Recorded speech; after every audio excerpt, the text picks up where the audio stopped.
afternoon, college football fans, and welcome to another edition of 3 and Outs College Edition, right here on IA Sports Radio, your direct feed for all that is sports.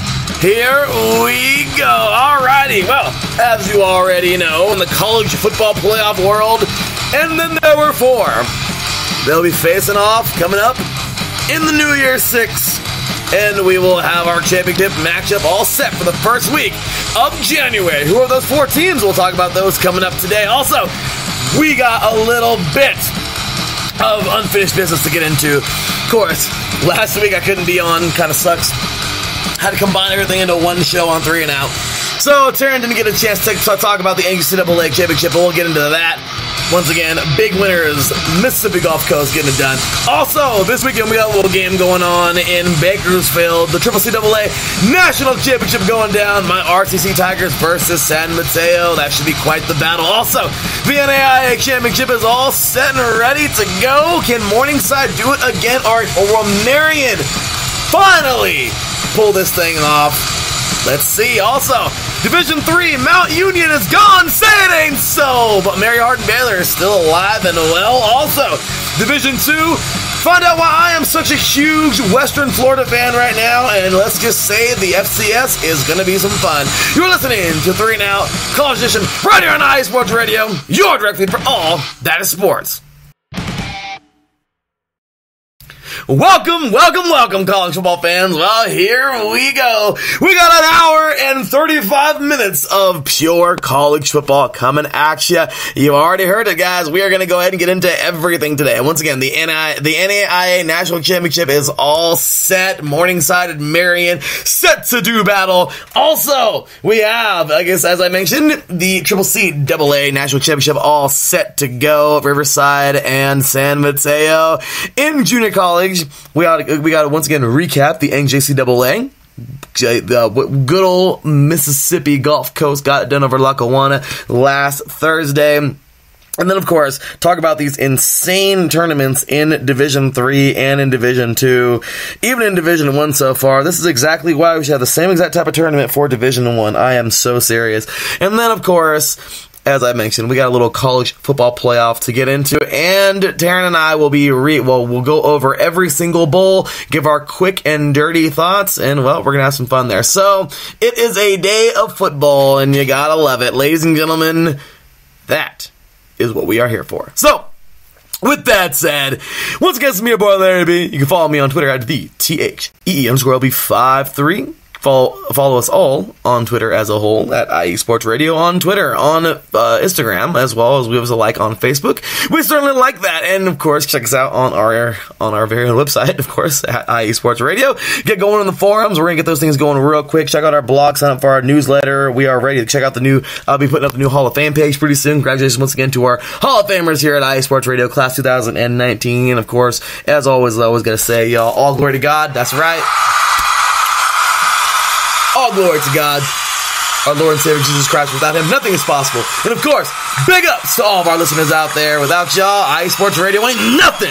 So we appreciate y'all, and thank you so much for tuning in and showing us love. With that said, let's jump right on in today's show, man. And hey, to do that, I got to introduce my co-host, man. We just finished up a pretty fun edition of The Defining Moment, and here we are today, killing 2 birds with 1 stone, double duty on the day, but we're getting it done. Ladies and gentlemen, welcoming, once again, writer for The Pilot here in Southern California, and of course, founder and host of Set Point here on IE Sports Radio, and co-host of The Defining Moment and 3 and Out College Edition, along with me here at IE Sports Radio. Ladies and gentlemen, welcome in the one, the only, Mr. Taryn Rodriguez. What's going on, Taryn? How you doing today, man? What up, Larry? Great to be back here talking some college football with you. And y'all thought you can get rid of us, but we are back. And all I gotta say is, what it do, baby? Yeah, I'm telling you, we're right back at it, ready to rock and roll. Let's get it. So, first and foremost, Taryn, the freaking NJCAA championship. We knew that Mississippi State was gonna, we didn't, it's not like we knew, but, we kind of had a feeling that they'd probably be the champion. Mississippi Gulf Coast, would win this thing, and they did. However, it was a little too close for comfort. Lackawanna actually had a pretty good game in this one. They said it was a comeback, kind of, and it really wasn't a comeback. They were only down by a little bit. In the fourth quarter, they will score a couple touchdowns, go up pretty healthy, and then they'll win this thing. I think it was like 24-13, I think was the final score, or something like that. But regardless, we talked about it. We talked about all the players, the commits that are going D1, and overall, Taryn, I mean, give me your thoughts on this game. Yeah, it was a pretty intense game. You know, it was pretty back and it looked like it was going to be Lackawanna making the comeback, but Mississippi Gulf Coast was just too much for them, man. They're a good, tough team. They really are, and they have proven to be, they're battle-tested, man. They have done so much this year, and once again, they're in that Mississippi Conference. You know, they had to beat Northwest Mississippi to win this. I mean, they just had a knack. They once again, we kind of knew they wouldn't lose this game, but no, that's no diss on Lackawanna, man. Lackawanna had a very good season. It just wasn't to be, and Mississippi Gulf Coast, they will pull off quite the impressive season. They'll finish atop of the AP, but they'll finish atop of the poll. They'll finish, of course, at 12-0, perfect 12-0 record. They scored a total of 372.5 points. I don't know how you score half points, but that's what I saw here on the NJCAA championship.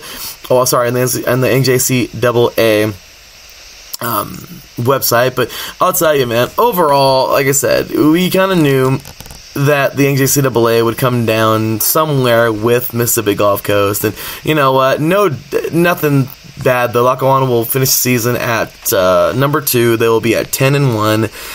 300 and their points total 325.91. Once again, I don't know how they're getting the point from, but still a good amount of points. This offense was all season long. They played really, really good football. And as I mentioned, I'll take a quick little recap here of this game.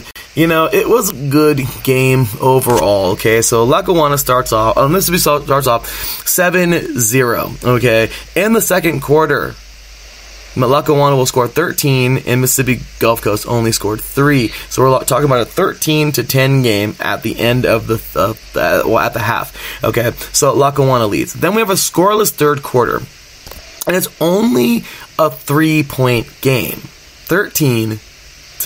Okay, that's it. It's just a 3-point game. So it's anybody's game going into the fourth quarter. However, an explosion of points. I mean, I don't know if you want to call it a giant explosion, but 14-0 in the fourth quarter, and well, there you go, 24-13 final score. And those last 2 touchdowns would be with 10:03 to go in the fourth quarter. It would be Austin Bolton on the 1-yard carry, Caden Davis with the extra point. That drive was 13 plays. 59 yards in 6 minutes and 10 seconds. Queued up a good amount of the clock, and then they did it again. However, this would be a quick and dirty. They would get the ball back. They would apparently get the ball back quick, and with 8:14 to go in the game, DeAndre House, which I really want to know where this guy's going, man. This guy ran 47 yards in 9 seconds down the field. He'll get into the end zone, 47-yard carry into the end zone. Caden Davis with the extra point, and there it is, one play, 47 yards, 9 seconds, with 8:41 to go in the game. That's when Mississippi Gulf Coast will take their 24-13 lead, and Lackawanna had no answer. Mississippi Gulf Coast couldn't get in the end zone either after that, but regardless, that's all that needed to be done, and that was that. Going overall for the winning team, I'll tell you what, this was awesome. Chance Levertich will go 10 for 25. Not the best day in the air, through the air, Taryn, but 118 yards with 1 interception. You know what? It is what it is. He got did enough to get the victory. DeAndre House, as I mentioned, this guy just went off 9. He only had a couple attempts, but 9 attempts for 73 yards, 1 touchdown. Austin Bolton, 23 attempts, 70 yards, and 2 touchdowns on the day. And, overall, really good day for these guys. I mean, decent day at least. That was, through the air, the leading receiver, of course, there were no throwing touchdowns for the Bulldogs in this game. Marquise Bridges will be the leading receiver with 4 receptions for 62 yards. And once again, no touchdowns there. And then you got to take a look at the defense, of course. And I said this last week. I think it's Nevonta Q. I don't want to butcher his name. I want to butcher his name. I think I said it right last time. But yeah, man, he got 5 tackles, 3 assists, 1 sack, and 1 forced fumble. So talk about a good day at the office, man. Once again, great player, Mr. Strong, Navontaque, I believe. Strong. Once again, I want to butcher his name. I'm sorry, dude. But he got it going on, got this thing going for this game for the Bulldogs. Great job on defense. And then overall, man, you look at the total offense here. This is what really says it. Total offense, 224 points for Mississippi State and total yards. 224 total yards for Mississippi Gulf Coast, and Lackawanna had 152 yards. Okay, total plays, 83 for Gulf Coast, 53 for Lackawanna. So, once again, big, you can see there's a big deviation there. Then we get overall rushing attempts, or rushing yards, 106. Look at this, 58 for 106 for the Bulldogs. Lackawanna only had 24 for 38. I mean, really, if you look at the numbers, man, the turnover margin, fumbles lost. The Bulldogs would fumble 3 times, but recover 1 of them. They would lose 2, and Lackawanna would fumble 2 and lose 2. And interceptions, Gulf Coast got 2 of them, and Lackawanna got 1. And then time possession, clearly a little, not too lopsided, but there's, a deviation here, lopsided deviation. So, lopsided here. 36 minutes for Gulf Coast and 20 minutes of time possession for Lackawanna. So overall, Taryn, after looking at all those stats and everything, what do you think? Do you think the game was closer than it really was on paper? On the scoreboard, or do you think that it was actually maybe a little worse than it was on the scoreboard? I think you could make the argument for both. I think it was close. It was pretty close. You almost make a comeback, but you just fall short. So overall, I think it was close. It was. I thought it was a good game. And, overall, man, you got to love it. Great job by Lackawanna, man. The Bulldogs have done it, and the Bulldogs have done it. Mississippi Gulf Coast will defeat Lackawanna 23-13, and the Bulldogs will earn their 5th NJCAA championship in program history, and their first since 2007.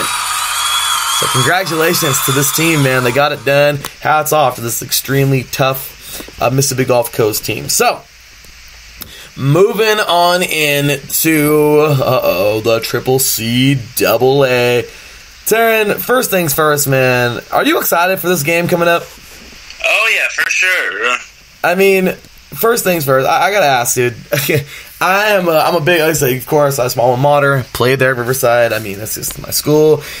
Knowing that this is just going to be huge. Looking at the preview of this game, you got guys in this battle.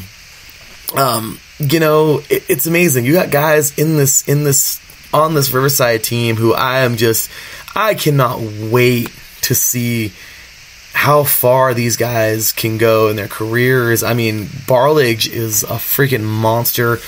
Amazing player. Giovanni Sanders, another guy who is just really getting it. Tyler Kennedy, another guy who is really playing ball. Seriously, this Riverside team, man, Reggie Retzlaff has been showing all year long how tough he is. This is a very, very good player. Also, of course, Thomas Kinslow this year has looked amazing. Looking here at the article on CCCAA.com, it says he has carted the rock 87 times for 616 yards and 6 touchdowns on the season so far. So, maybe not the most eye-popping numbers, but seriously, this is awesome. Also, Kobe Fitzgerald has been ridiculous. This guy's been playing lights out. Apparently, he has, and it says here on this article, he has recorded a team high 55 tackles, with 25 of them acting as solo stops. He has 2 sacks, 2 forced fumbles, and 3 fumble recoveries on the year. He recorded a forced fumble, recovered and fumbled a scored touchdown in one play. Okay, I'm going to read that one more time. He recorded a forced fumble, recovered a fumble, and scored a touchdown in one play in the SFA championship against College of the Canyons. Dude, performance, right? Oh yeah, for sure. I'm, battle of two 12-0 teams, and I think it's going to come down to San Mateo's defense. It's going to be San Mateo's defense versus Riverside's offense. It's basically the sword versus the shield. That's great. Also in the same article, I'll put this in the link of the description, but this is a great article here written by, the photo is by Angel Pena, but it's here on riverside.pre, what is this, prestosports.com. That's it. Riverside.prestosports.com. Nice article, and I love the heading because this is so true, man. Riverside football reaches first state title game in 30 years, and it's true. It's true. In Wheelock Stadium, I used to look at it all the time. 1989 national champs or national champions, and it's painted on the press box. And when I played there, that was the goal. That's always the goal. Unfortunately, we couldn't achieve that, but to think, how awesome it is that this team, first time, man, they haven't even been back. They were, I think a few years back in 2014, we were knocked off in the final, in the Southern final by Mount Sac. I remember hearing that from somewhere. I think it was Jeffrey Warren where I got that from. But overall, man, talk about a performance here all season long. And then for San Mateo, in the same article, it says, back here, it also says, San Mateo is a juggernaut of its own. Statistically, they have the strongest ranked defense in the state, as seen in allowing 9.7 points per game. They have recorded 7 defensive touchdowns, forced 9 turnovers, and recorded 29 sacks. Sophomore Anu Sulano, what a butcher his name, leads the team with 47 tackles and 2 sacks, while sophomore Mas how do you say that?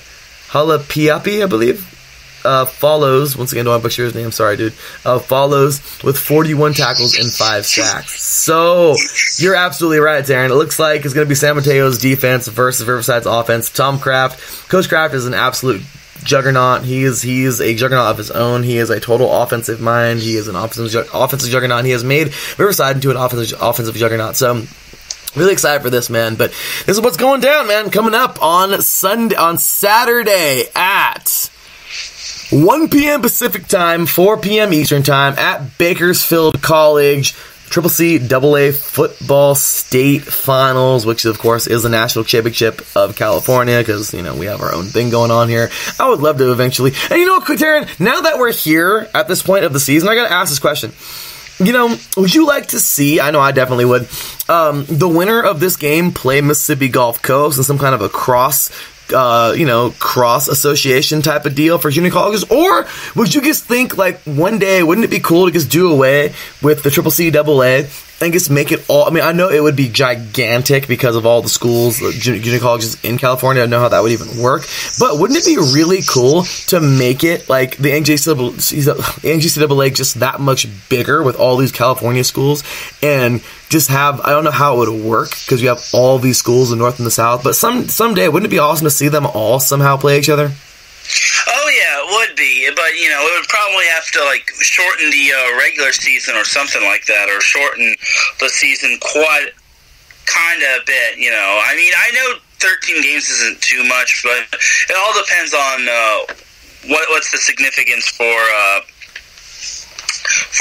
possible a significant over regular season, significant, because how much is too much? I think 13 games is okay, but who knows? No, and you're right, Darren. Also, on top of that, the NJCAA, I didn't even know this, but the NJCAA, I didn't even know until I started watching Last Chance U a couple years ago. But yeah, man, they actually give partial scholarships and room and board and all that.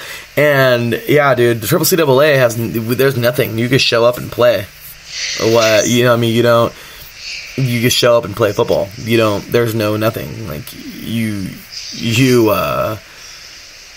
There's nothing. You don't get room and board. There's no scholarship. There's no nothing. So, of course, that would be something huge where it would all have to be the same one day. So that'd be cool if CCCAA would do that one day. But college ball in Cali, or junior college football in Cali is a lot different than the NJCAA. So with fees fee-wise and all that stuff. I heard I don't know if it's passed yet or they're getting close to it, but junior college is supposed to be free in California soon, which I don't know how true that is. I don't know. But have you heard anything about that, Taryn?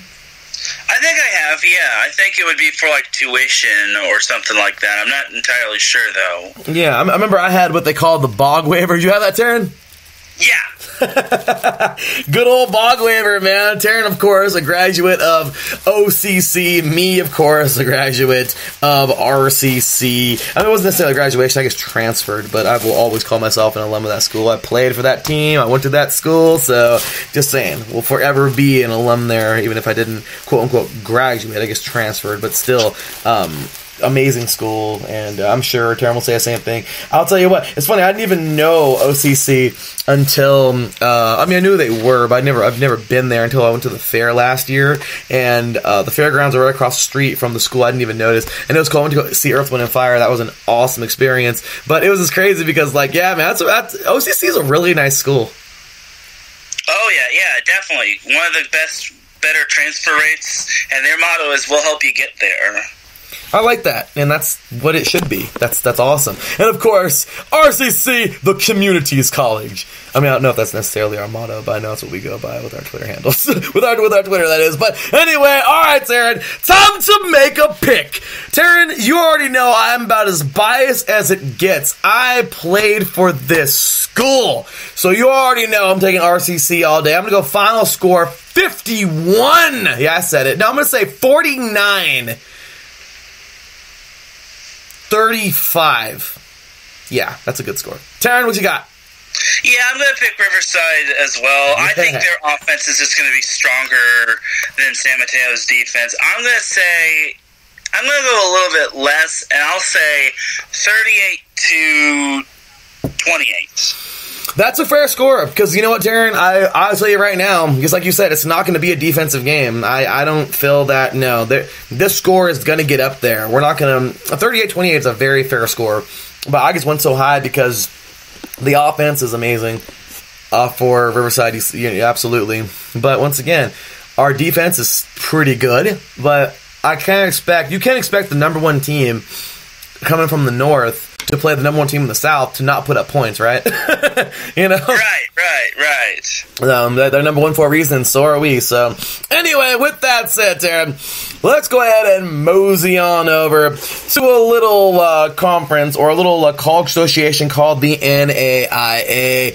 And, Taryn, this past weekend, we had two battles that now result in the national championship coming up this weekend. In game number one, we had Grandview taking on Morningside. Morningside, of course, the defending champions from last year. And, well, they would take on, as I mentioned, Morningside. They would take on Grandview. So the Mustangs would do their thing, winning 21-16, a pretty good game, and the Mustangs will advance to their third national championship in program history, and their second season back-to-back. So they are headed back to the championship. And then you have a tale of two teams that are super crazy. I mean, Lindsey Wilson, I don't know too much about them, but I know they're a top team. But we have here Lindsey Wilson taking on Marion. And of course, if you've heard me talk about Marion before, Marion knocked off St. Francis, and I'm going to hang on to that because it's true, man. St. Francis was dominant. They dominated, okay? They won back-to-back championships in 2016 and in 2017. In the last 2 years, though, Marion would knock off St. Francis in the regular season. Marion's a good school. The Marion Knights took on the Blue Raiders of Lindsey Wilson, and this was a good football game, 34-24. Marion will defeat Lindsey Wilson, and they are headed to their fourth national championship in program history, and their first since 2015. So, with that said, Taryn, what do you think about those two games? Yeah, it's definitely going to be interesting to see Marion versus Morningside. Like I said, Marion is actually the name of my grandma, who's still alive, 98 and kicking. So, awesome. I'm kind of getting the incentive of hoping that Marion pulls off the upset. But Morningside is as dominant as ever. They're definitely no slouch, and it can go either way with these two. No, they really are. Morningside, I guess they have this edge about them. They're an extremely tough team. There's so much there when it comes to offense. I mean, all sides of the ball. Such a good team. Strong, tough team. And I'm really excited to see what they're able to do. Marion, it would be awesome to see them be the giant killers again. Because once again, they knocked off St. Francis 2 years in a row in the regular season. I mean, that says something. Now they made it all the way to the final. They're taking on Morningside. Morningside won it all last year. This should be a really, really, really tough matchup. But overall, Taryn, you know what, man? In honor of your grandmother, I'm going to go with Marion as well. Because you know what, dude? For them to have, like I said, for them to knock off St. Francis 2 years in a row and to make it this far, to be, to make this thing happen, I just have this feeling, man, that they're a well-oiled machine, and they didn't, as Tom Brady would say, dude, we didn't come this far just to come this far. Oh yeah, definitely. Yeah, we're still here. You know what? I'm gonna pick Marion in the upset. I'm picking Marion in the upset. If Morningside wins, that's cool. They're still the dominant juggernaut that they are. Absolutely. So yeah, man, for your grandmother. But yeah, man, I think that's awesome though. This is gonna be a really good game. I have a really good friend of mine that graduated from Morningside a couple of years back, and I know he's very proud of his team from last year. I'm sure they won it all, and this year, my bad picking against y'all, man. My bad, dude. But big shout out to my boy Randy Madrigal. Great guy. I played with him back in high school. But I'll tell you what, Marion is, they seem to be pretty well oiled, and I'm going to take them in the upset as well. I'm going to go final score. My favorite score, 24-21. Yeah, I'll take Marion winning 31-28. Sounds good. All right. So, with that said, that is it for the NAIA. And we'll get to that game next week. Definitely talk about that on Twitter this week. And here we go. So, let's roll on in to the NCAA Division III. Taryn, if I were to tell you that one of the most dominant teams in all of Division III was knocked off last week, you would say? I would say I wouldn't believe you. And then you look it up yourself, and you see that freaking Mount Union was knocked off by North Central Illinois 59-52 in the second round.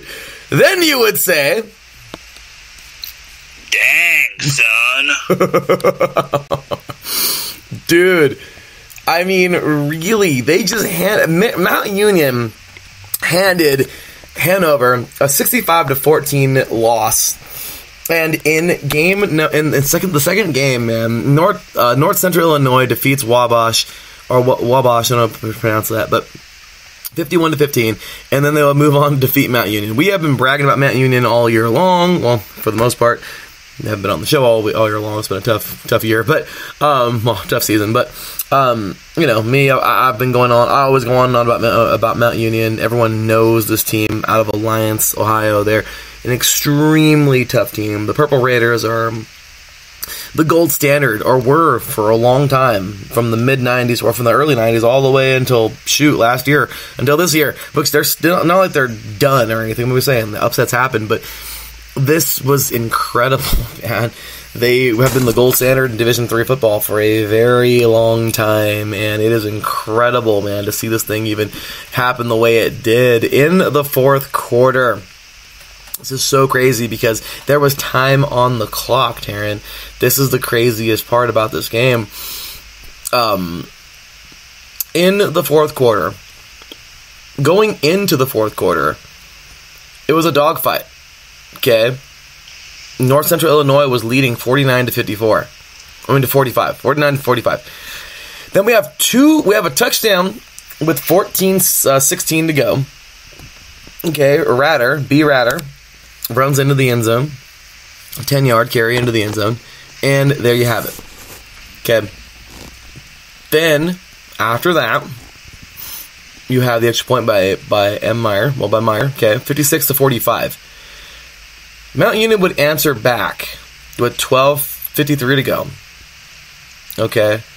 Petruccelli would, or Fulford would complete the pass to Petruccelli, and it would be 56-51. Well, extra point is good by Max Righetti, and it is 56-52. 4-point game, and then with just 8 minutes to go, M. Meyer will nail a field goal, and it'll be 59-52. And Taryn, there's still 8 minutes to go in this football game, and Mount Union, as dominant as they are, could not find their way into the end zone. Dude, I mean, does that say a lot about North Central? Does that say a crap load about Central in this game? Yeah, it says a lot about Central, and it says that they're resilient as ever, and, Mount Union blew it. They had it all and they blew it. And I won't reiterate what Adam Sandler said, how I said it on The Defining Moment, but still, North Central, man, that's impressive. You probably didn't like that game considering it was pretty high scoring. Did not at all, but I'll tell you what, I can respect a good victory, and North Central has moved on, man, so congratulations to them. Then this past week, Taryn, we had the Final Four, and then there were 4.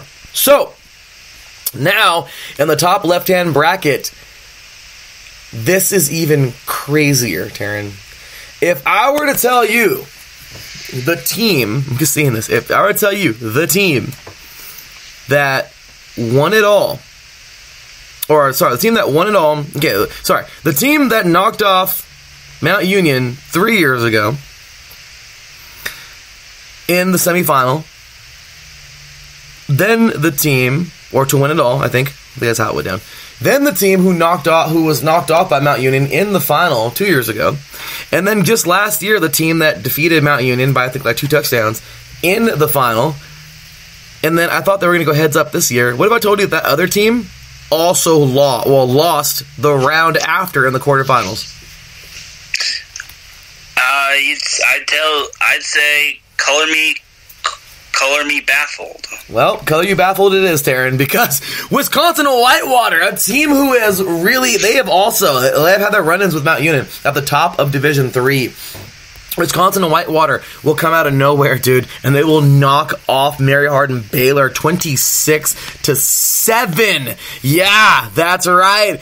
Wisconsin and Whitewater has defeated Mary Hardin Baylor 26-7. They'll move on to the Final Four. In the bottom left-hand bracket, the team that took out Chapman this year down here from Orange County, St. John's, Minnesota will knock off Wheaton, Illinois 34-33, and talk about a close game. My gosh, this was a close game.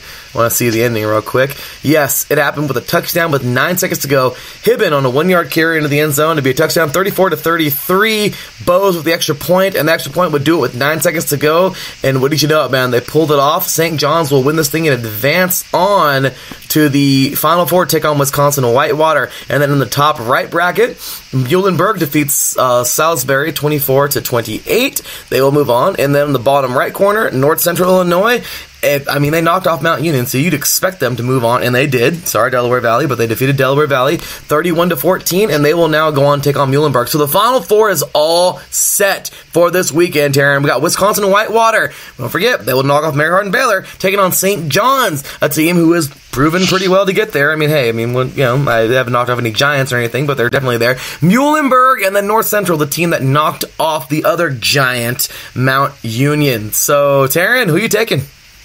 I'm taking Muhlenberg, and I'm taking St. John's.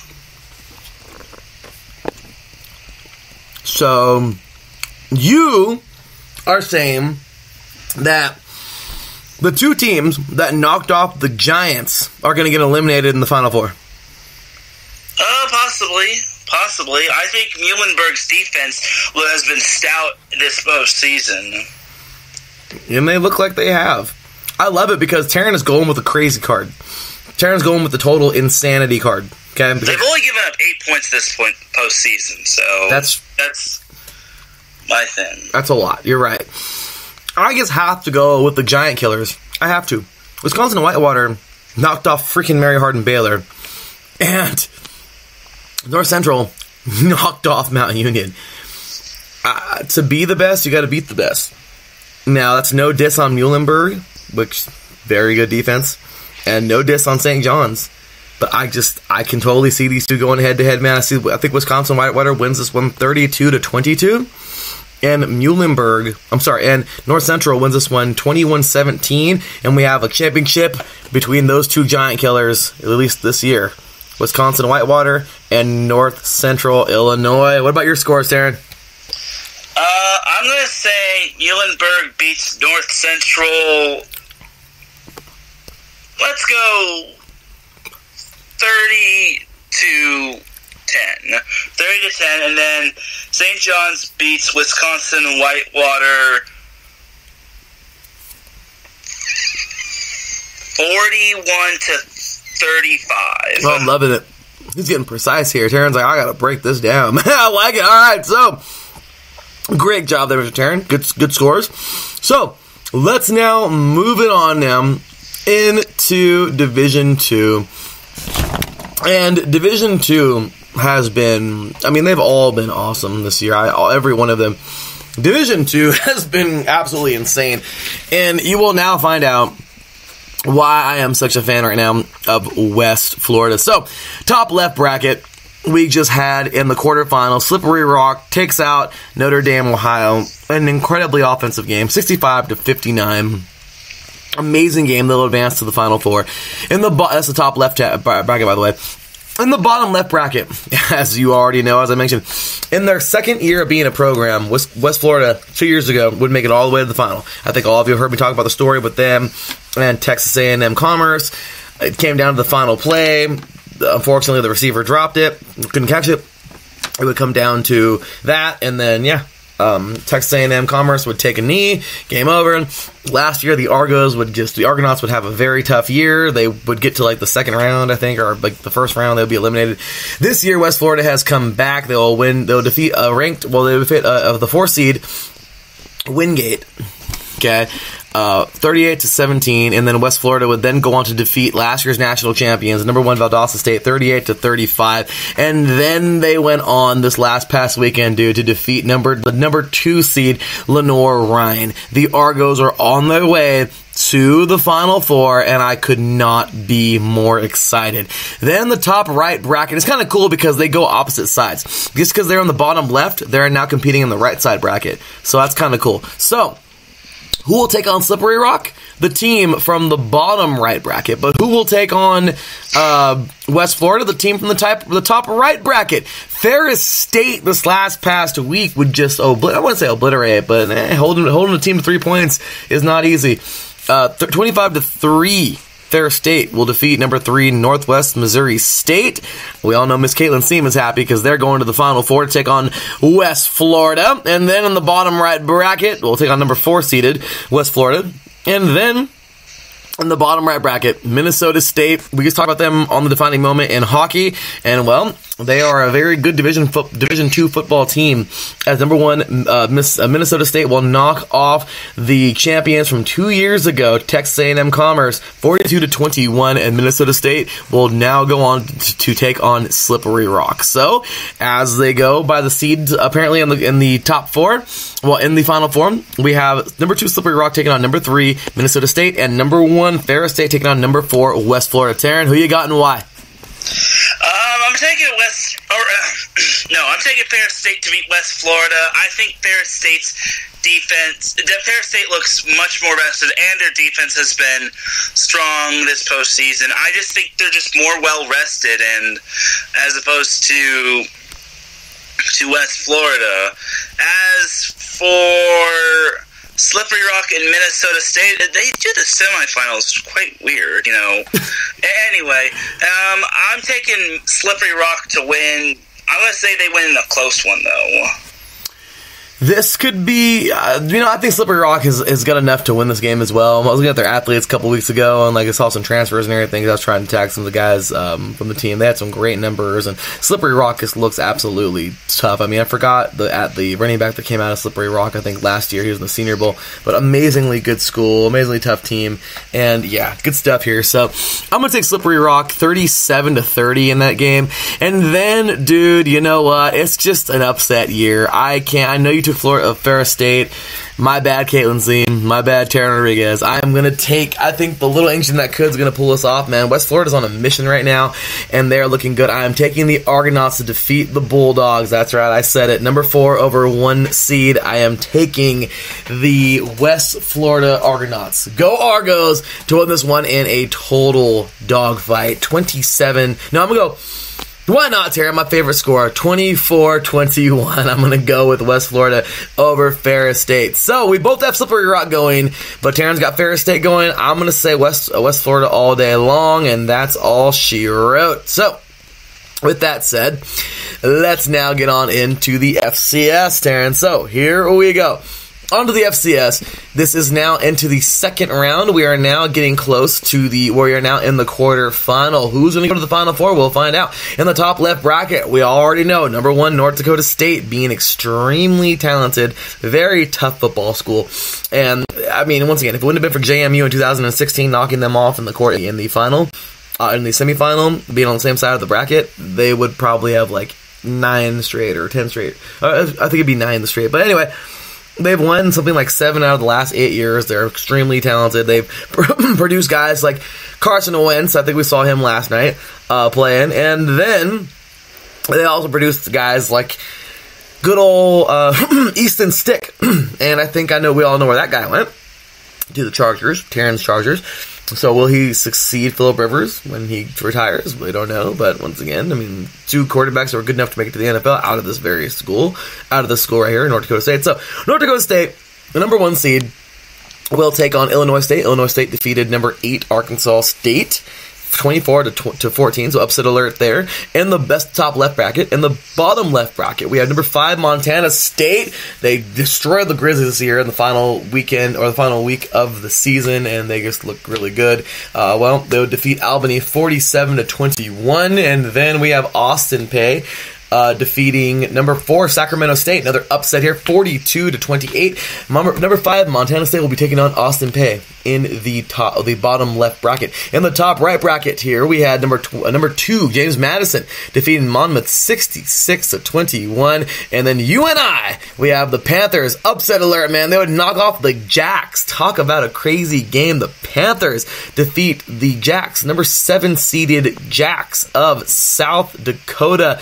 13, look at that, man, 13-10. Talk about a crazy game there. And this came with 2:10 to go in the fourth quarter. Matthew Cook would nail the field goal, and that would put the Panthers up by 3 points. And well, that's it.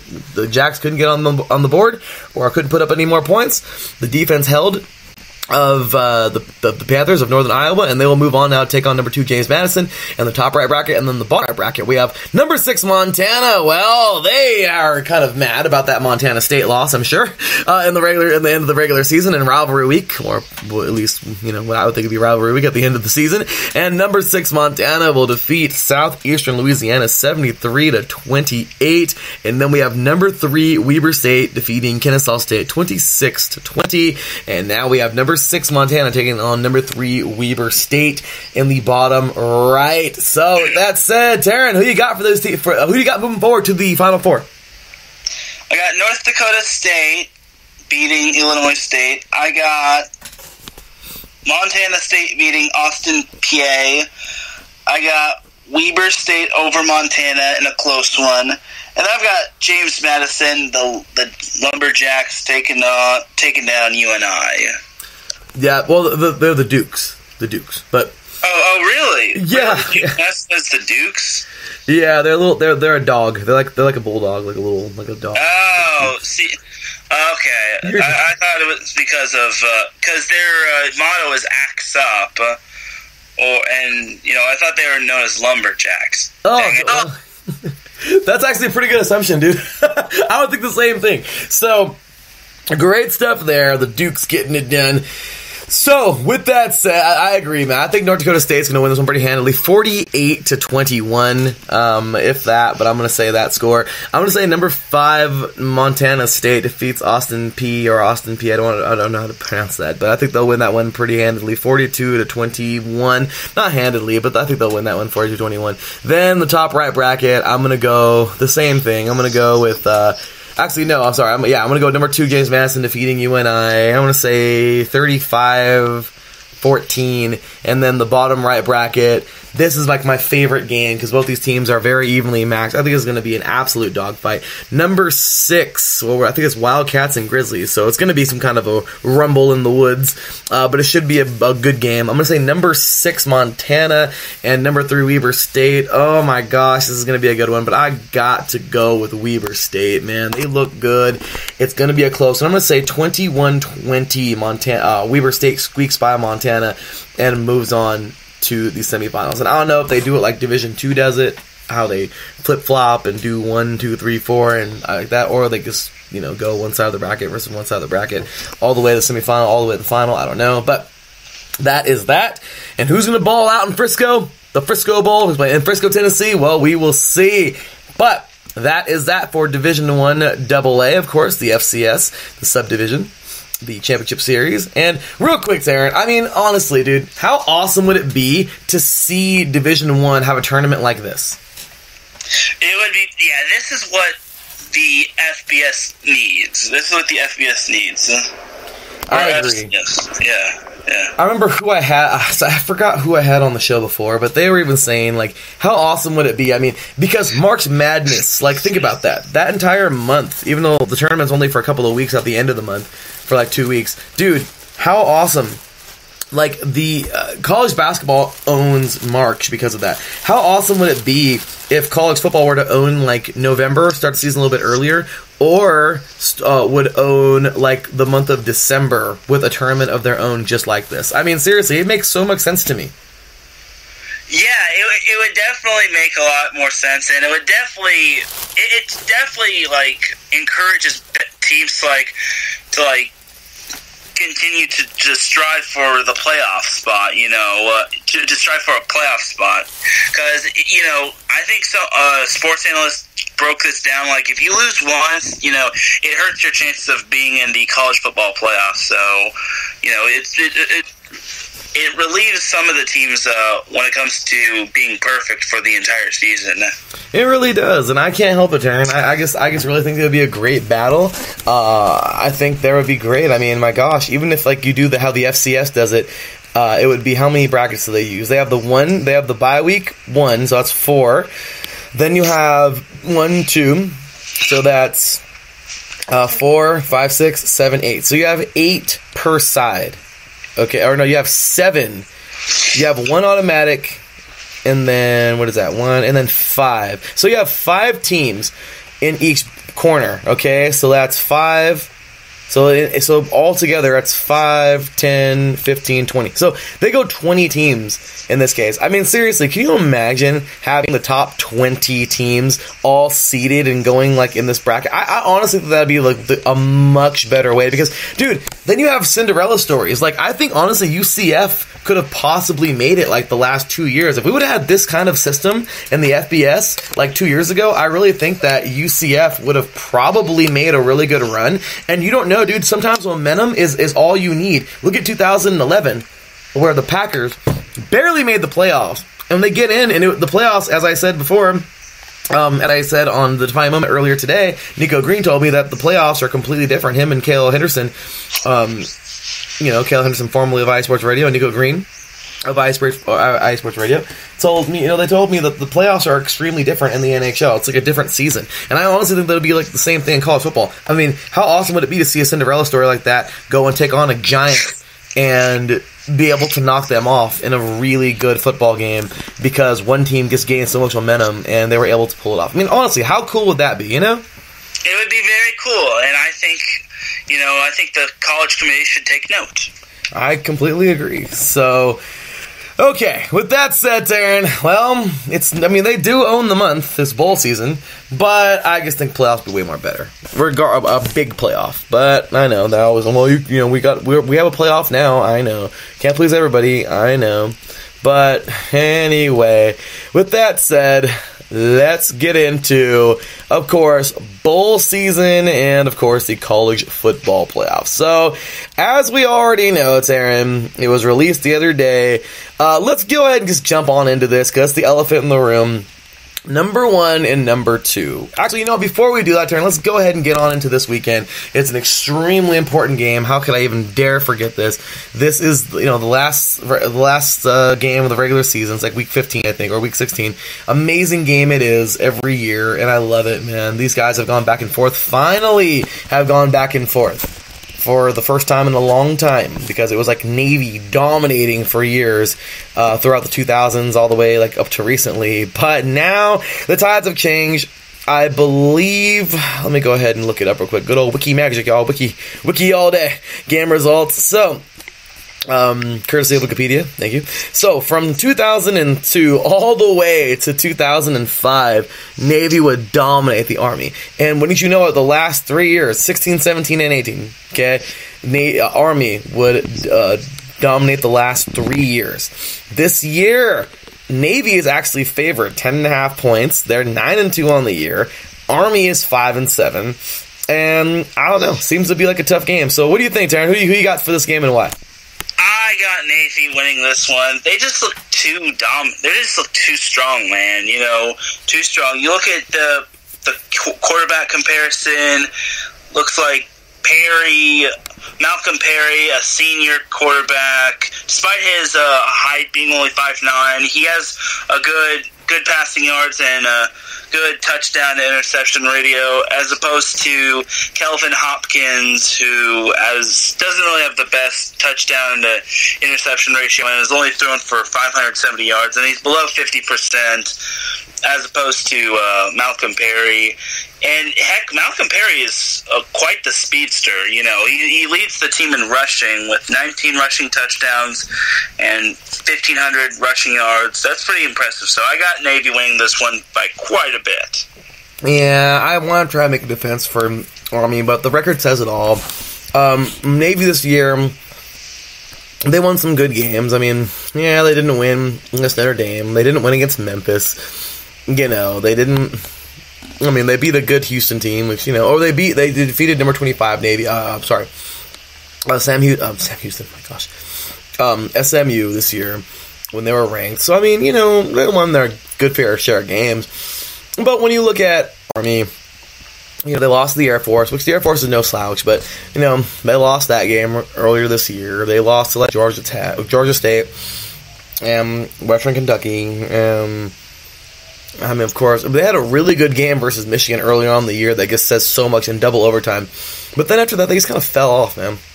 They won good games, but then they just didn't do enough to win. They didn't win. I don't know. There were some games on here that, once again, for their level, it was a good even game.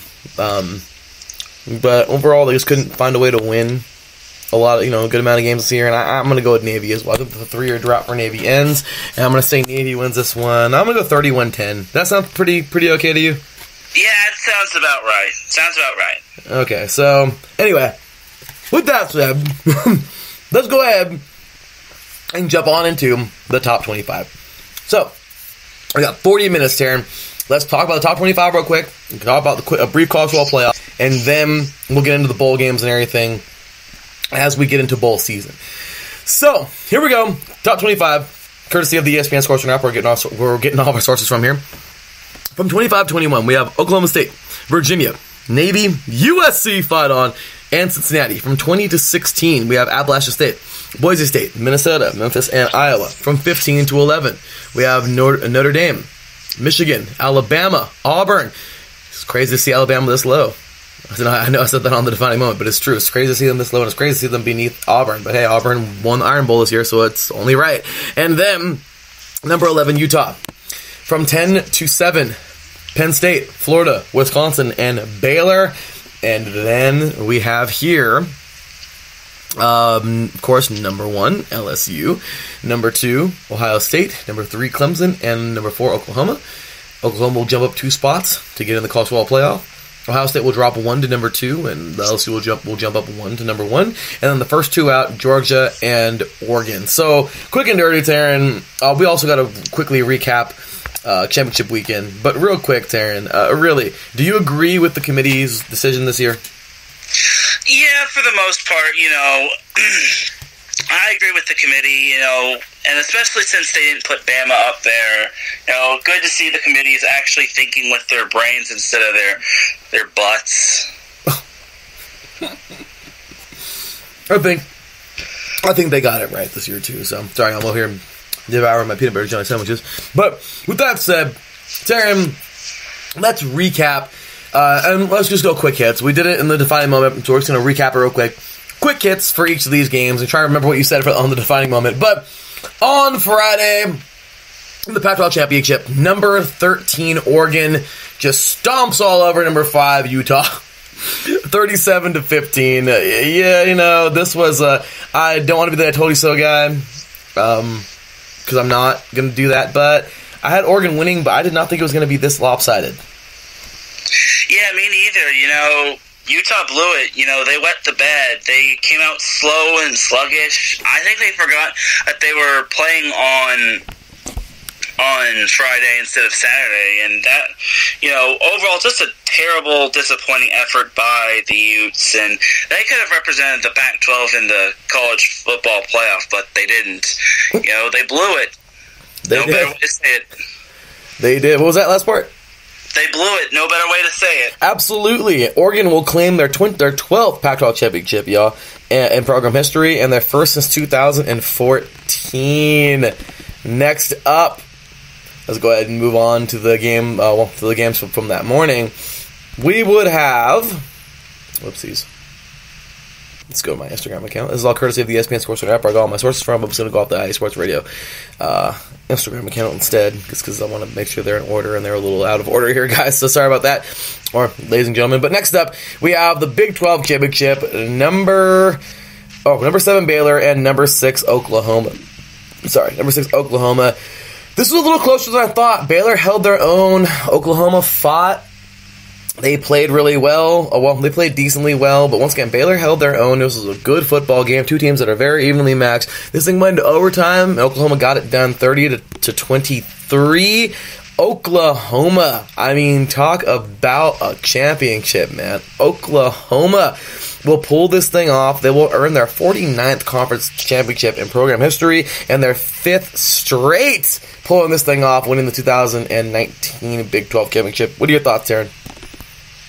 So, I just thought Oklahoma just had a better game plan overall. Jalen Hurts didn't have the best game, but he didn't have the worst game. Kind of weird to see when it comes to passing yards. I don't know how it happened, but I guess he was or something, or maybe Baylor just went to the run game for the most part. But either way, Oklahoma got the job done. It was great. That was probably the best game.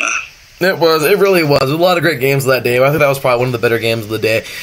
This one was actually pretty good, too. Miami of Ohio defeating Central Michigan 26-21 in the Marathon MAC Championship. And, dude, you can't say enough about this Miami of Ohio team. The Redhawks were in their 23rd conference championship in program history, and this will be their first since 2010 as they win the 2019 MAC Championship. What a game, man. Yeah, it was a great between App State and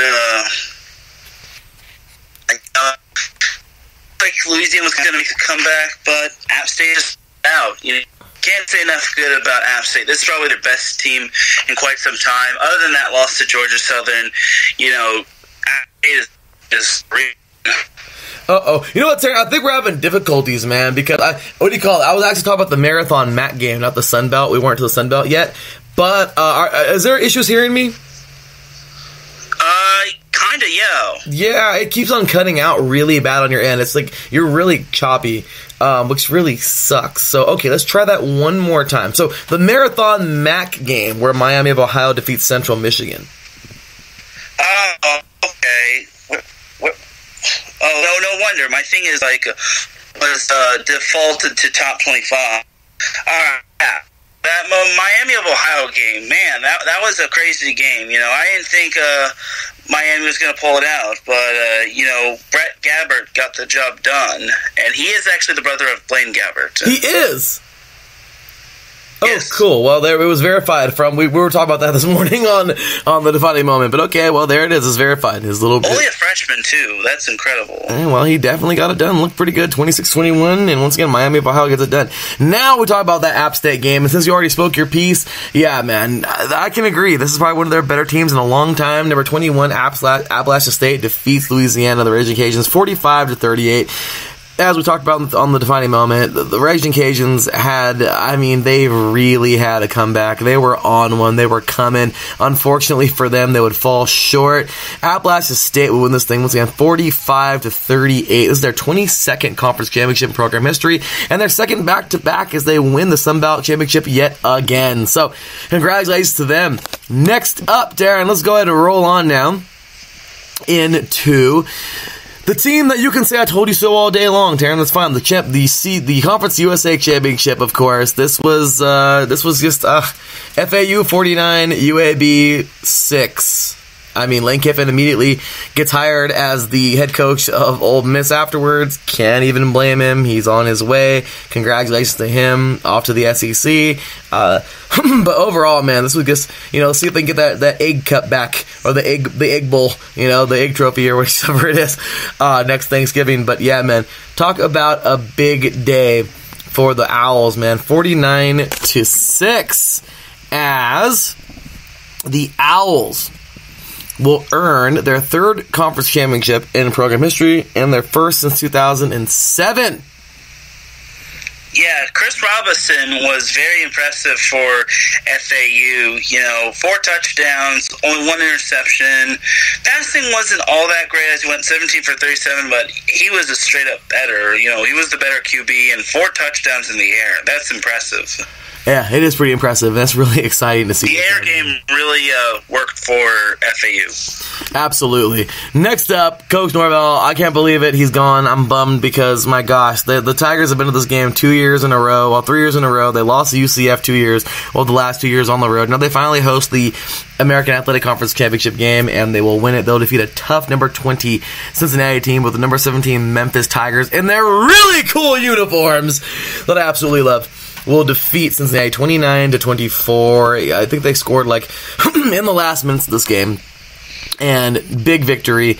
And you just can't say enough about this Tigers team, man. They pulled it off. They will win it. And congratulations to those Tigers. They will win their 6th conference championship in program history and their first since 2013. Oh yeah. That was big for Memphis. I like I said, you gotta look good when you're playing football, and that was quite the back and forth game. Cincinnati pretty much was trying to retake the lead, but Memphis wasn't having it. And like I said, Memphis got a late touchdown from Antonio Gibson from Brady White, and Brady White wasn't the best, but he did enough. So Memphis just barely squeaked out that victory. Absolutely. Talk about a victory there. Next up, we have, this is a pretty good game itself, man, Boise State over Hawaii in the Mountain West Championship. Nothing really to say here, man. Hawaii just wasn't, prepared to play a good team like Boise, or, a tough team like Boise. Boise came out, and they're number 19, and it says it all, man. They got it done. They'll defeat Hawaii 31-10, and they'll win their 20th conference championship in program history, and their first since 2017. Yeah, I knew Boise State was going to win that one. They're just a cut above the entire rest of the Mountain West. Their only loss was to BYU, which has definitely improved. And, playing at BYU is tough. Higher altitude. Their fans are pretty passionate. But for Boise State, that's an impressive victory over Hawaii. But I like Hawaii's great turnaround story.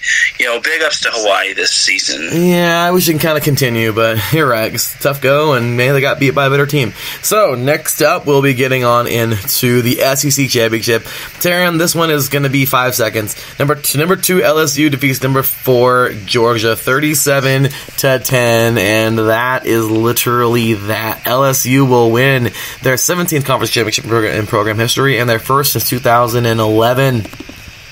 The Tigers took the dogs to the pound.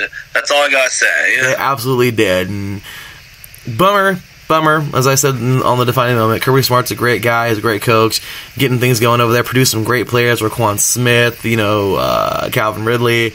I mean, it sucks, man. Sonny Michel, Nick Chubb, it's just, they haven't been able to do anything. It really sucks there. But you know what? Hey, I wish the best for Georgia moving forward, but definitely it was all LSU and a very tough team by a very good coach, man. I'll tell you that. I'm such a big fan of Ed Orgeron, of Coach Orgeron. So anyway, after that, we have here the ACC Championship, and this game was so lopsided, it's, once again, not even worth mentioning. Not even worth getting into depth. Number 3, Clemson defeats number 23, Virginia, 62-17. Awesome for Virginia that they made it all the way to this game.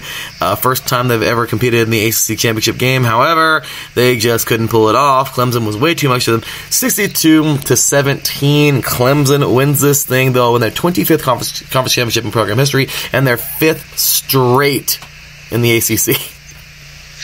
Yeah, it was close for the first quarter, and then Clemson just kicked it off in a overdrive. So, yeah, Clemson is pretty much Clemson, and they deserve the number 3 spot.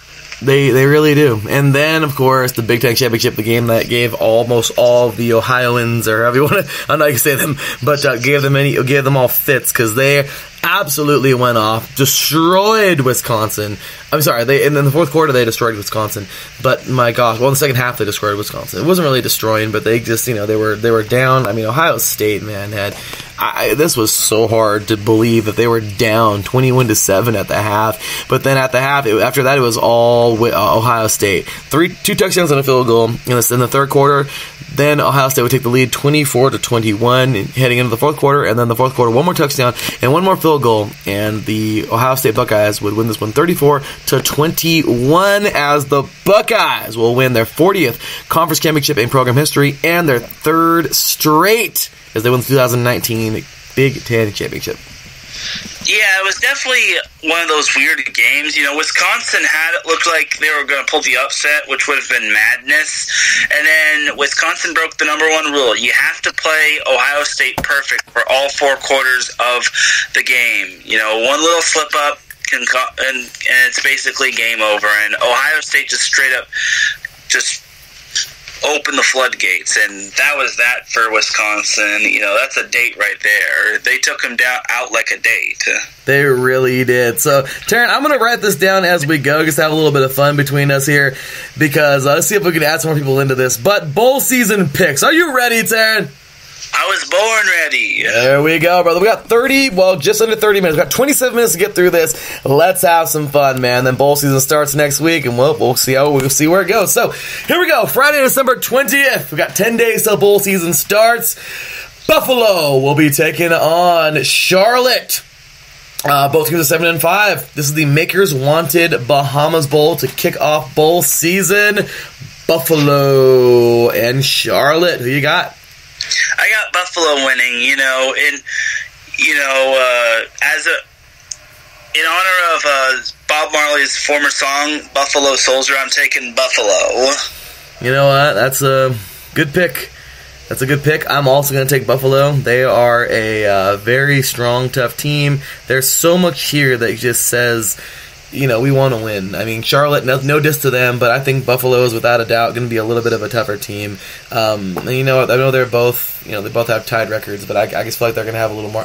They're favored by 6.5 points in this game. I'm taking Buffalo as well. Yeah, and then we have the same exact day. We have the Tropical Smoothie Cafe Frisco Bowl.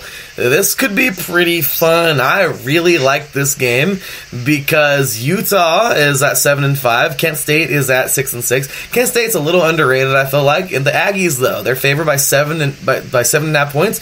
I do feel that the Aggies will ultimately pull this game off. I think it'll be a pretty close game. I got Kent State winning this one. I think Kent State's turned its program around, and I think they're going to win one in a close one, maybe off of a game-winning field goal.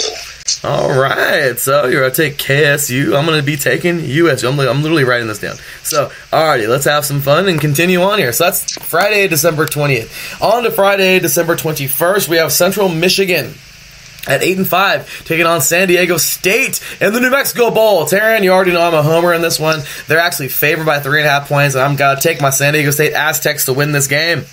Yeah, after seeing last week's matchup between Central Michigan and Miami of Ohio, I'm taking the Aztecs to win this one. This is, I think that's a great choice, Taryn. Absolutely great choice. Next up, Liberty at 7-5, taking on Georgia Southern at 7-5 as well in the FBC Mortgage Cure Bowl. Well, they actually have Georgia Southern at 6, winning the game by 6 points, or the spread, I think, 6 points. And you know what? I don't really know much about either of these teams, but I do know that Georgia Southern, man, this is a team of fighters. They're in a tough, very tough, I think it's the Sun Belt league. And you know what? No diss on Liberty, but I think I'm going to go with the over-under here. Well, I'm going to go with their winner. I think Georgia Southern might have a little bit more. Yeah, I think so too. And, that upset over App State was very impressive. And also, I love Georgia Southern's motto, gotta. That's their motto? Yeah, gotta. Do you know what that means? Do you know what it stands for? What's that? It stands for get all on their asses. That is great. Oh, that is great. Now I'm really happy I picked them. That is awesome. Well, good stuff there. I like that. Thanks, Taryn, for your history lesson there. For your lesson there on the motto. I like that. Okay, next up here we have SMU. This team fought so well this year. They only lost 2 really good football games. However, they were ranked at one point in time, but they will be taking on Lane Kiffin one more time. This is his encore, if you will. They'll be taking on the Owls will be taking on the Mustangs. They're 10-3. Once again, the Owls are 10-3. SMU is favored by 3 points. This is going to be an extremely close game. Seriously, this is going to be such a close game. And this is going to be the Sheribundi Boca Raton Bowl. Who are you taking? Ooh, this one's tough to pick. I'm going to pick SMU just to be safe. I'm picking SMU to be safe. I think they're the safe pick.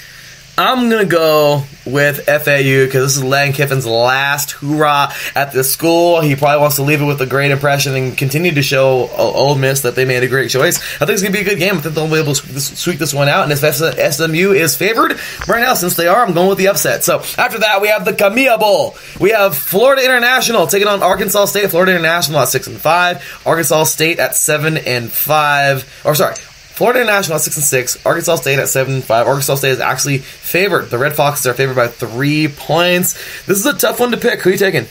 I'm taking Ark State for this one. I think that's the safe pick, to be honest with you. I think their QB is just a little bit better than Hatcher's, just a little bit better than Morgan. Okay, well then, it's going to be a tough one. The Red Fox. Yeah, I think I'm going to go with the Red Foxes as well. They just look a little bit better. I'm just going to go with the record. That's what I don't know too much about. Sorry, don't know too much about either of these teams here. But next up, we have the Mitsubishi Motors Las Vegas Bowl. This is going to be an extremely good football game. Like, seriously, I am so excited for this one because Boise State actually has capacity to defeat Washington. I know Washington's a little bigger school. They're favored by 3 points. They're 3.5 points in this game. Seriously, dude, I really believe in Boise. I can't not take Boise. I'm going against the Pac-12 in this one. I don't want to. I'm sorry, Pac-12. I'm sorry, Huskies. But seriously, Washington is 7-5 this year. They were not that impressive. And Boise State's the kind of team that's going to literally jump on somebody and beat them. And honestly, I think they can probably do that here. I think they can probably take on Washington, give them a good game, and probably defeat them. They're a 12-1 team. They're a good school. You know what? They're a champion. I think it's kind of disrespectful that they're even, the underdog in this game. But whatever. I'm going Boise in this one. Who you got? I'm going to go with Washington for this one. I think Washington being battle-tested definitely benefits them, and I think Boise State doesn't have too many standout wins for me to pick them. So I think Washington That's my pick. Okay, sounds good. Next up, and this is all in one day. This is a great day of bowl games. The R&L Carriers New Orleans Bowl. Appalachia State at 12-1 taking on UAB at 9-4. Appalachia State is favored by 17 points. We talked about UAB already. They lost a very tough game to FAU. They got beat down. Appalachia State, you just said there was one of their better teams, and honestly, Taryn, I completely agree. Remember, they knocked off Michigan, 12 years ago in 2007, and then 10 years to the day. That was my first college game ever, by the way, September 1st, 2007, and then 10 years to the day later, they almost did it again to Michigan. I know it makes no sense, but I'm just saying, this is how good they have really gotten. They have continued to be a great school. Overall, I'm taking App State. I cannot not take Appalachia State in this game. Yeah, I gotta go with App State as well. After last week's game between UAB and FAU, I definitely cannot pick UAB. I gotta go with App State. Yeah, there's just no way you can, if you take UAB, you're a homer in this one. Right? I mean, I hate to say it like that, but, alrighty, so, next up here, the next day, Monday, or it's actually Monday, December 23rd, we have UCF taking on Marshall. UCF at 9-3, Marshall at 8-4. They actually have UCF favored by 17 points in this one. This is the Bad Boy Mowers Gasparilla Bowl. Taryn, this is kind of a tough game. I'm just kidding. I want to take Marshall, I really do, but UCF, they've been through some crap. It's been a tough year for these guys. Overall, man, I'm not gonna not take UCF in this game, but I think Marshall will give them, the Thundering Herd will give them a good game. This is going to be a very close game, but I got UCF winning this one. Maybe not by as big as a margin, though. Yeah, I gotta go with UCF as well. I think Marshall will give them a big battle, but I think UCF just comes out on top. I think when it comes to the 17 points, I think UCF will win by fewer than 17 points. If you're looking to get paid, then this is probably the matchup you want. Yeah, maybe. We have Hawaii, and the next day on Christmas Eve, December 24th, Hawaii will be taking on BYU in the SoFi Hawaii Bowl. How fitting! Hawaii will be hosting the Hawaii Bowl. Actually, they're the away team in this. Crazy, but okay, whatever. Anyway, so Hawaii will be playing in the Hawaii Bowl this year, and they'll be taking on BYU. Hawaii at 9-5, BYU at 7-5. However, Hawaii maybe not having, they had a good team this year. There's definitely, some kind of there's a turnaround going on, as you mentioned earlier. However, BYU, they've been a tough team this year. They knocked off USC. They remember that. They're actually favored by 1.5 in this game. This is a really, really, really, really, really close game, and I hate to pick against them in their own state, but I'm going to have to go BYU in this game by a thin margin. I'm going to go with Hawaii by a thin margin. I think Hawaii being in the Big Island is going to help them. BYU has some good wins, but, they're just they're not there yet, especially when they play independent. It's kind of tough to judge when BYU is playing independent, so I'm going to go with Hawaii for this one.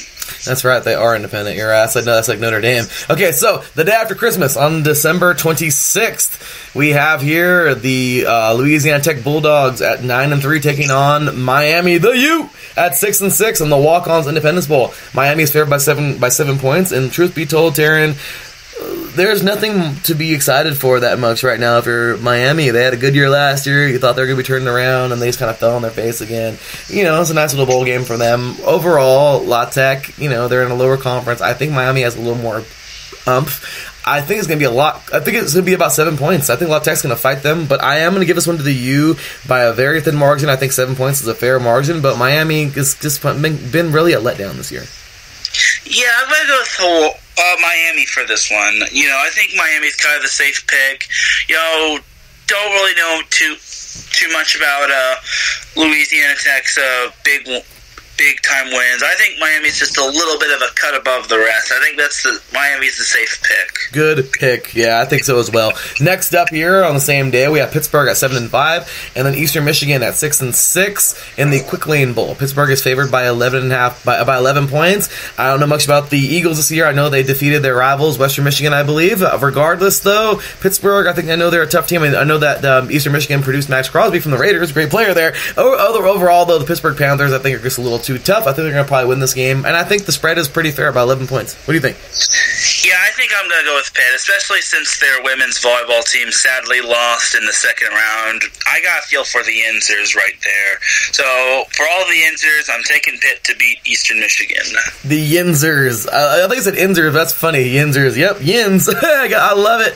I love it. All right, good old Pittsburgh talk. Good old Pittsburgh lingo over there. All right, on to Friday, December 27th. We're making good time, Terry. We've got 15 minutes. Let's roll. So starting it off on that day, we have North Carolina at 6-6. Another disappointing year. Oh my gosh, last year they nearly beat, or was it this year they almost beat Clemson? I don't know, one of these years. But North Carolina having a really, just another kind of whatever year. They broke even at 500 or 6-6. Temple at 8-4. They've produced some good talent. Went to the NFL in the last couple of years. Rock Ya-Sin being one of them. But they're 5-5. UNC is favored by 5.5 points. That's kind of hard. North Carolina, I don't see nothing special. I mean, they won the Battle of the Blues this year. Whoop-de-doo. I don't see them anything too special. I'm actually going to go with Temple to win this one in the Military Bowl presented by Northrop Grumman. This should be a good game, but honestly, I think the Owls will pull this thing off over the Tar Heels. Who do you got, Darren? Yeah, I'm going to go with Temple as well. I think them being in a tough conference, being the American Conference with the team with the really good, cool uniforms in Cincinnati, definitely helps them. I think so as well. So, next up, we have Michigan State, who is extremely unimpressive. We want to talk about unimpressive. My gosh. I wish Coach Izzo would coach them, too. I'm just kidding. From their basketball team. But at 6-6 this year. And then they're taking on Wake Forest at 8-4. Wake Forest didn't have the best year, but certainly it didn't have a bad year. However, I think Michigan State is a little more. There's a little more in there with these guys. They're probably really frustrated. And I can tell you right now, Michigan State is favored by 4 points. It's going to be tough to not take Wake Forest in this game because I feel like Wake Forest just honestly might pull this off because Michigan State has been very unimpressive. But I'm going to give the Spartans one last go, man. I'm going to say the Spartans will win this thing by a very thin margin. And if they lose, then you know what? Good for Wake Forest. But I'm taking Michigan State, man. Yeah, I got to go with Michigan State as well. Especially with them being in the Power 5 conference, being the Big Ten. Michigan State did a lot to make even, so... yeah, I gotta go with Michigan State. I like it. Next up, we have Oklahoma State, number 25, Oklahoma State, taking on, let's see, Texas A&M in the Academy Sports and Outdoor Texas Bowl. And this year has been just a really kind of it's been so weird for Texas A&M. They've got some good games. Then they just didn't have enough, though. They're competing in a very tough SEC. In the very tough SEC. I want to really say Oklahoma State can win this game. They're 8-4. Once again, Texas A&M is at 7-5. And you know what? I am going to go with them. A&M, they're good. They're favored by 5.5 points. But overall, man, I think the Pokes are probably a really good team. This is so hard. You know what? No, I can't. The SEC is just really tough. Texas A&M has definitely played some amazing teams this year. It's only a one-game difference. This is a tough one because I think Oklahoma State will give them a good game. But you know what? I'm going to go Texas A&M by the spread. I think 5.5 points or 5 points is good. Yeah, I gotta go with Texas A&M. SEC does it best, and more importantly, Texas A&M, they've worked hard this year. And I also gotta go with Texas A&M because of H-Town Blake Henley.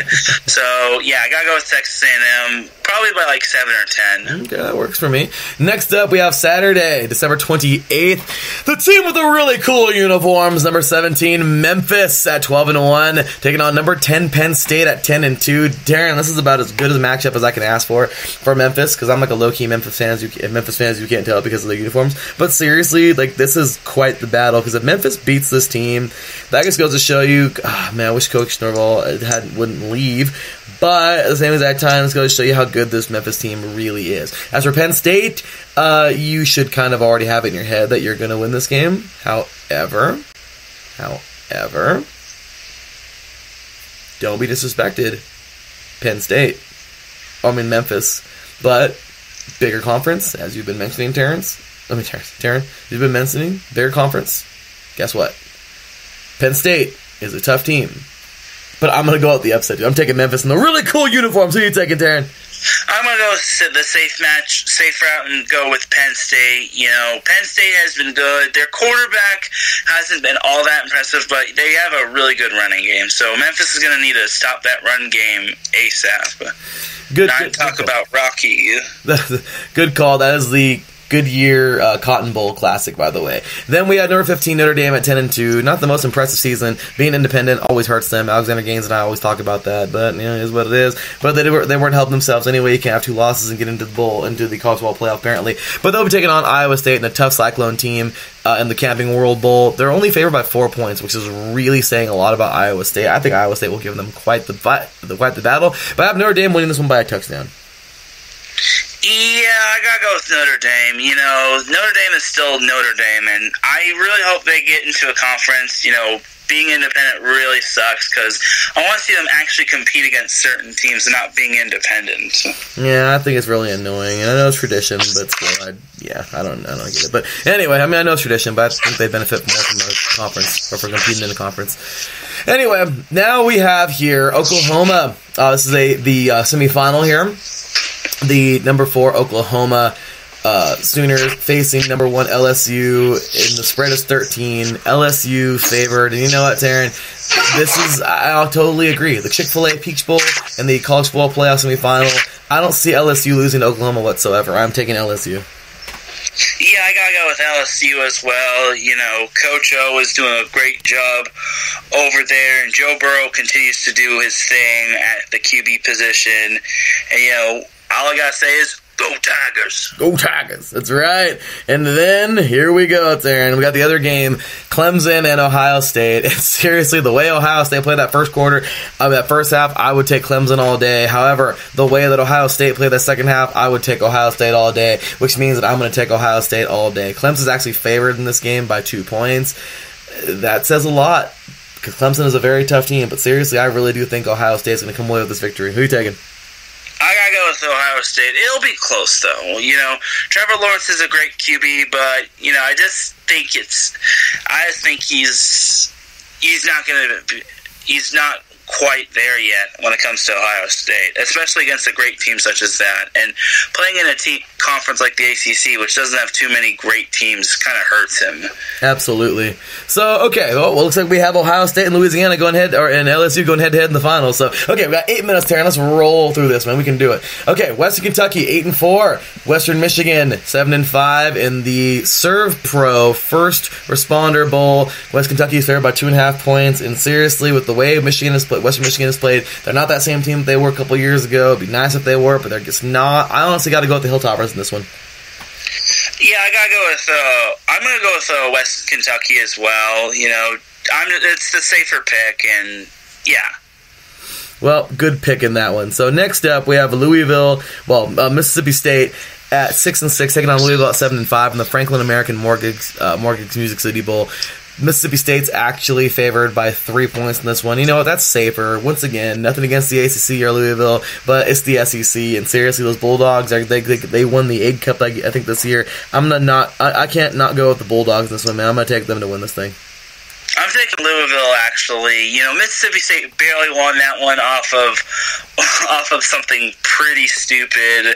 So I'm taking Louisville to beat Mississippi State. All right, it works for me, man. All right, next up we have Cal taking on Illinois. Don't forget, Illinois knocked off the Illinois actually this year knocked off that pretty darn tough Wisconsin team that battled Ohio State.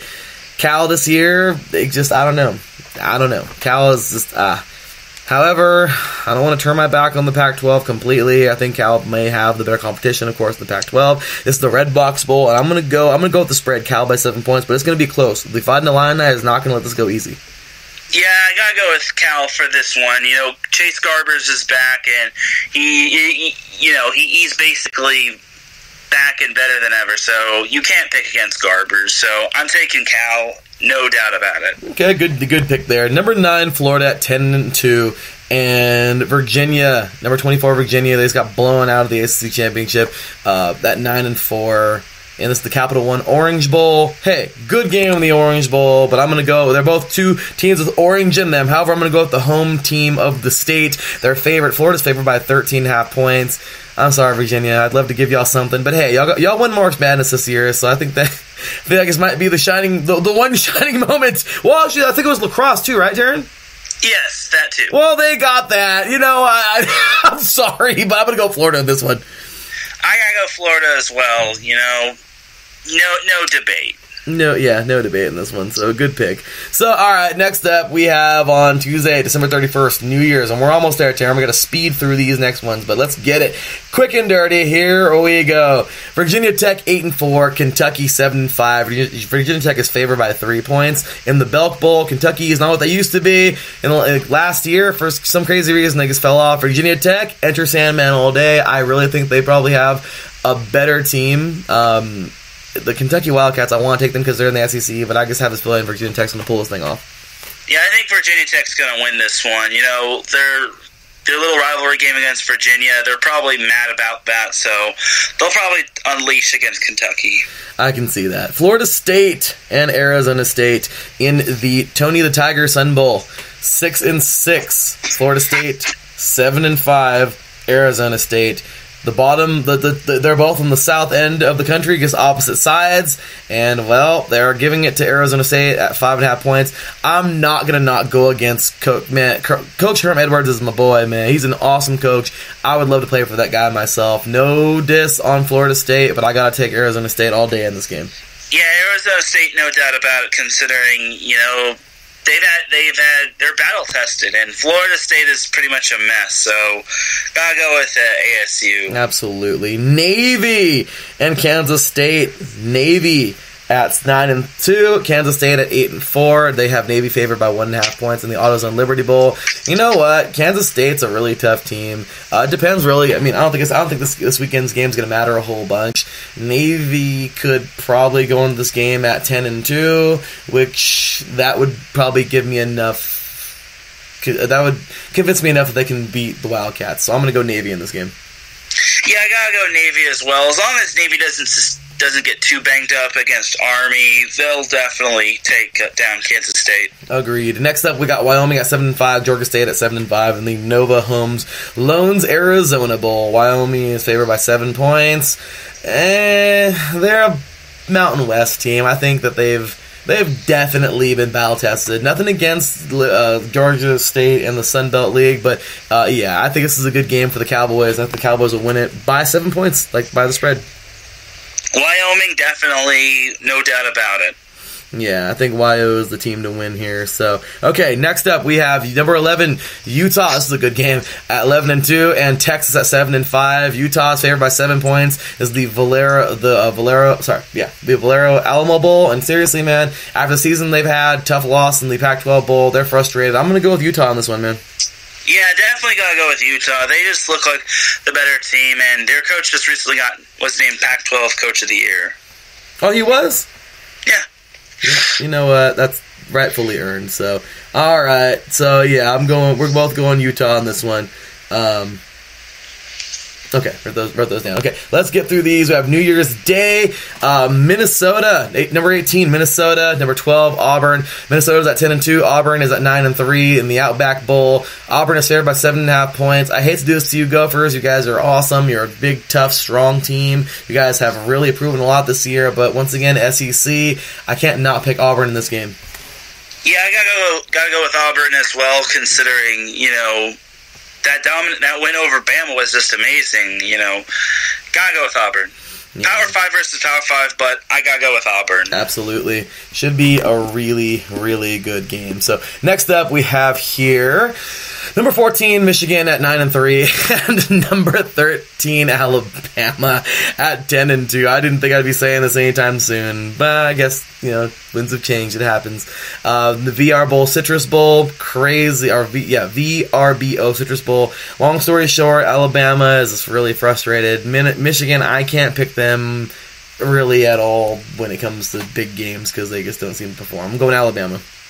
Yeah, same here. Even though they won't have Tua, I gotta go Bama. Yeah, I don't think he's even going to make a difference in this game. It's unfortunately, that was their season. Mm-hmm. So, all right. So I'm writing this down as fast as I can. Next up, we have here number 6 Oregon at 11-2, and number 8 Wisconsin at 10-3. Wisconsin's favored by 2.5 points. This is the Rose Bowl game presented by Northwestern Mutual. This is such a tough game for me, but dude, I cannot not go with the Pac-12 in this one. I'm going Oregon all day. Same here. I'm going with Oregon. Yeah, Oregon is just. They're a good school, man, and they were able to pull. I mean, after what they did in the Pac-12 championship, I'm not going to not take them. Anyway, number 5, Georgia at 11-2. Number 7, Baylor at 11-2. They got Georgia favored by 7 points in this one. As good as Baylor played in the Big 12 championship, I'm actually going to go Baylor by 7 points instead. Who you got? I'm going with Baylor as well. Yeah, that's a good pick, man. I don't know. I hate to say it, but I just think that they're the better school in this one. So, all right, next up, we got on to January 2nd. Those are all New Year's Day games. And we have Boston College at 6-6, number 21 versus number 21 Cincinnati at 10-3. They have Cincinnati favored by 7 points here on the Tax Martyr Birmingham Bowl, and I completely agree. Bearcats all day in this game. What do you got, Darren? Bearcats, and it's not even close. Yeah, it's really not close. So, yeah, I totally got you there. So, alrighty. So, we got Cincinnati. And, alright, so next up, we got Indiana at 8-4.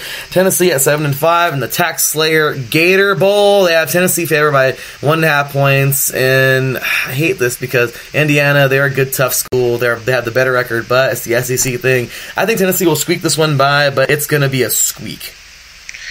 Yeah, I gotta go. Actually, no, I'm gonna go with Indiana for this one. I'm going with Indiana. Okay, that's a good school. A good team. I don't know, it's a tough one to pick. So, okay, so you're going U of I, and I'm going Tennessee. All right, next up we have. Oh, we're almost done. Thank God. Okay, 2 more games or 3 more games. Here we go. So next up we have here on Friday, January 3rd, Ohio at Nevada, 6-6 for Ohio and 7-5 for Nevada in the famous Idaho Potato Bowl. Idaho is favored by 7.5 points. Ohio is favored by 7.5 points. The Wolfpack is a good, tough school. I think they're the Bearcats too, or the Bobcats of Ohio. This is a tough one, man. But I'm gonna go Nevada. I'm gonna go Wolfpack. I'm gonna go West Coast in this one. I think the Wolfpack's gonna pull this thing off. Yeah, same here. I gotta go with Nevada. Wolfpack all day. Okay, good picks. We're both going Nevada in this game. All right. And then here we go. Last 2 games. Southern Miss at 7-5. Taking on Tulane at 6-6 in the Lockheed Martin Armed Forces Bowl. And they have Tulane favored by 6.5 points. I seriously know nothing about either these teams, so I'm going to go with ESPN. Tulane. What are you taking there? I'm going with Southern Miss. Okay, Southern Miss. I'm going against the wind. All right, that works for me. All right, so Southern Miss and then Tulane for me. And then the last game before we get to the national championship, we have Louisiana, the Raging Cajuns at 10-3, and Miami of Ohio, the Redbirds at 8-5 in the Leading Tree Bowl. They actually have the Raging Cajuns favored by 14 points in this one. You know what, dude? Because Miami of Ohio pulled off such a good victory, I'm actually going to go with them winning this thing by 14 points. I'm going with Louisiana for this one. I think Louisiana's just a little bit of a cut above Miami, and I gotta go with my boy Kylam, even though I don't think he went to Louisiana. But who knows? No, I gotta go with Mr. Gumbo himself. Yeah, there you go. He's of course he's an LSU guy all day, but I'm sure he has love for the Raging Cajuns as well. So with that said, we will see where everything measures up. But Taryn, you know what time it is, right? Yes. It's time to cue the music, y'all, because we're out of here. With that said, let's have some fun. That will do it for today. My gosh, what a good game. What a good show. Just finished up great timing. Just 3 minutes over, and we're doing our thing. So with that said, you can follow me, your boy Larry, at the THEE_LB53. Taryn, where can they find you at, brother? You can find me at Tan Rodriguez1, TERAN, and then my last name Rodriguez has a G in it, and then the number 1. So once again, that's at Tan Rodriguez1 on Twitter. Yeah.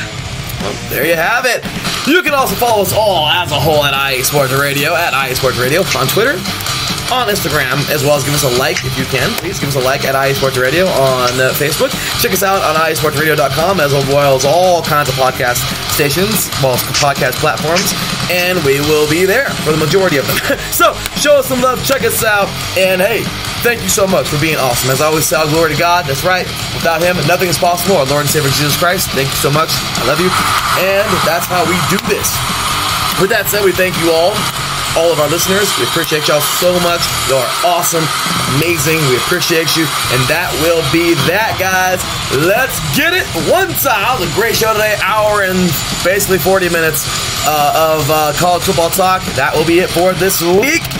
For Taryn and myself, and well, we will see y'all next week. Actually, for me, I got one more show tomorrow on 3 and Out. So, until then, I will see y'all, man. So, with that said, Taryn and I, we are out for the day. We'll see y'all then, y'all. Until then, take care. And as always, God bless.